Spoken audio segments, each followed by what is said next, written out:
Yo soy Claudio Fuentes, soy cientista político, profesor de la Escuela de Ciencia Política de la Universidad Diego Portales. Dirijo un proyecto Fondesit sobre reconocimiento constitucional de pueblos indígenas y también ver todo lo que tiene que ver con los cambios constitucionales que están ocurriendo en Chile o que no han ocurrido. Y además soy investigador asociado del Centro de Estudios Interculturales e Indígenas, que es un consorcio que está en la Universidad Católica, la Diego Portales y la Academia de Humanismo Cristiano, y en ese contexto dirijo el Laboratorio Constitucional, que es un proyecto que busca precisamente poner en la agenda los temas de cambios institucionales en el caso de Chile. Hace como 10 años empecé a estudiar el tema de los cambios constitucionales y cómo había todo un debate en Chile sobre el tema de reformar la Constitución, y a partir de ahí me interesó estudiar particularmente el tema del reconocimiento de pueblos indígenas. En Chile es uno de los pocos países que no tiene reconocimiento y por lo tanto había mucha resistencia, y este es un proyecto, un proyecto de ley que viene desde el año 90 en adelante, y las élites no aprobaban, pese a que discursivamente señalaban que había que reconocer a los pueblos indígenas. Entonces la pregunta ahí era ¿por qué y qué estaba pasando con la élite política, que pese a que tenía un discurso pro reconocimiento, en la práctica nunca se reconocía en el debate constitucional? Y empecé a estudiar esa dimensión, viéndolo comparativamente, pero también viendo los alcances políticos que tenía este reconocimiento. En general, cuando uno mira todo el ciclo desde el 90 hasta el momento actual, lo que es posible analizar es que, por una parte, hay un segmento que está por no reconocer a los pueblos indígenas, y eso es importante. En segundo lugar, en general, el debate fue muy gradual. Durante los años 90 no hubo declaraciones así categóricas respecto de reconocer a los pueblos indígenas dentro de la Constitución. La Concertación, por ejemplo, hablaba de un reconocimiento genérico, ambiguo, sin señalar una necesidad de establecer en la Constitución un reconocimiento explícito. Y la derecha no se pronunciaba frente al tema, simplemente no aparecía en los discursos programáticos. Entonces es en el año 2000 particularmente cuando aparece la candidatura de Joaquín Lavín, en el programa de Ricardo Lagos, de Michelle Bachelet, y a partir de ahí, en el año 2005, y con hechos que son de público conocimiento, protesta social, los indígenas comienzan a movilizarse en torno a sus demandas, que genera que los actores políticos comienzan a colocar la agenda. Y finalmente, la izquierda, lo que se llamó izquierda extraparlamentaria, el Partido Comunista, el Partido Humanista, siempre tuvieron un interés por reconocer, es decir, siempre colocaban el tema en la agenda, pero ellos no entraban ni al Congreso ni lograron el poder. Por lo tanto, el grupo que colocaba el tema de la plurinacionalidad estaba excluido de las decisiones políticas, y por lo tanto la élite política en general no incorporó programáticamente el tema sino hasta muy tarde, y es finalmente las candidaturas de Bachelet en el 2013 y de Guillén en el 2017 que colocan el tema con mayor fuerza. Claro, respecto del tipo de reconocimiento, vemos tres mundos en el fondo. El primer mundo es un mundo que simplemente está por no reconocer, por no hacer diferencias, por plantear a Chile como un Estado, una sola nación, en donde hay que integrar las diferentes personas, pero no hacer ningún tipo de diferencia, ni siquiera cultural. Somos una nación y un Chile. Ese es un primer grupo, y que hoy día está representado, por ejemplo, en José Antonio Kast, por ejemplo, en parte de la derecha que no está dispuesta a aceptarlo. Un segundo grupo Programáticamente estaría parte de la concertación, de lo que se llamaba la concertación, parte de la nueva mayoría, que está por la multiculturalidad, es decir, de reconocer un Estado con distintas culturas. Programáticamente eso ha estado en el centro, pero también en la derecha. El programa, por ejemplo, de gobierno de Sebastián Piñera colocaba ese en el 2005, colocaba ese elemento. Joaquín Lavín en el 2005 también colocó ese elemento en donde se reconocía una multiculturalidad. Evelyn Matei en el 2013, por ejemplo, de su candidatura, curiosamente, también coloca ese tema. Es decir, hay una parte de la derecha que empieza a aceptar la idea de un Estado con varias culturas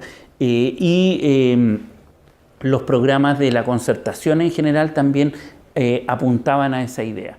Y finalmente está la plurinacionalidad, que como decíamos antes, la izquierda más extraparlamentaria lo ha colocado siempre. Recuerdo a Gladys Marín, por ejemplo, y todas las candidaturas, Sara Larraín, después, por ejemplo, Rosana Miranda, Marcel Clot, colocaban acento en esa dimensión. Lo que pasó fue que en el 2013 y en el 2017 parte de la concertación y lo que fue la nueva mayoría empezó a colocar ese tema como parte de su agenda. Particularmente el programa de Guillé en el 2017 coloca con mayor énfasis ya explícitamente la idea de la plurinacionalidad, es decir, un Estado pero varias naciones, el reconocimiento de la autonomía, la determinación y esos temas que son mucho más centrales hoy día en el debate. Entonces yo creo que ha sido un proceso muy progresivo, muy con ir y venir, y efectivamente hay tres divisiones de no reconocimiento, multiculturalidad y plurinacionalidad. Sí, mira, en el año 2018 hicimos una encuesta a parlamentarios porque nos interesaba no solo mirar los programas, sino que también en el laboratorio lo que nos interesaba era mirar cómo las élites están mirando este tema. Y la encuesta la hicimos con subjetiva, lo que hicimos fue preguntarle precisamente sobre su visión, si se requería un no reconocimiento, un reconocimiento multicultural o la plurinacionalidad. Y lo que nos encontramos es que la mayoría se marca o se enfatiza la multiculturalidad, el 48% de los parlamentarios está por esa posición y un 34% está por la plurinacionalidad. Y obviamente el referente, el ideológico, es lo que más determina este posicionamiento.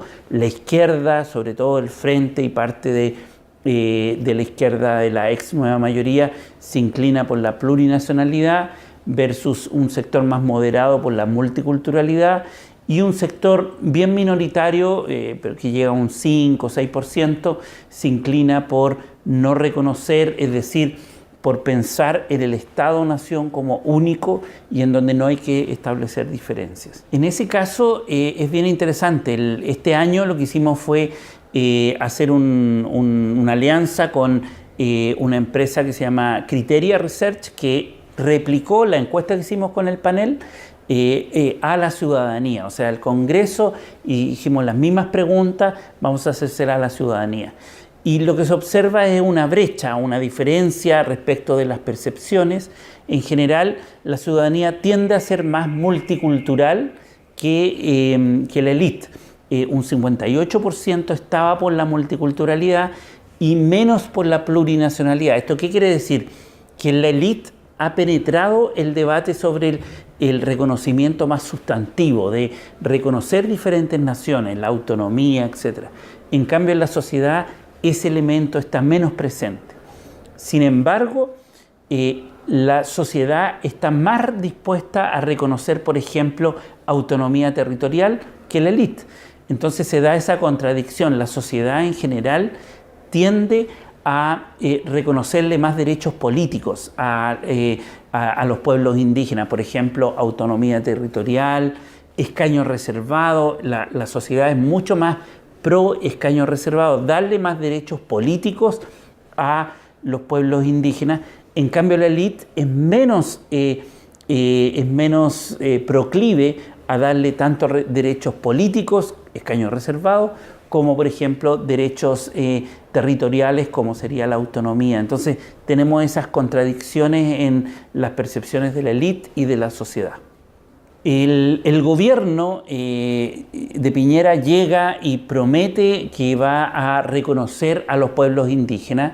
En general, el programa de Piñera es bien conservador, habla de un reconocimiento genérico, no se la juega ni por multiculturalidad, menos por plurinacionalidad, es decir, hacer un reconocimiento genérico.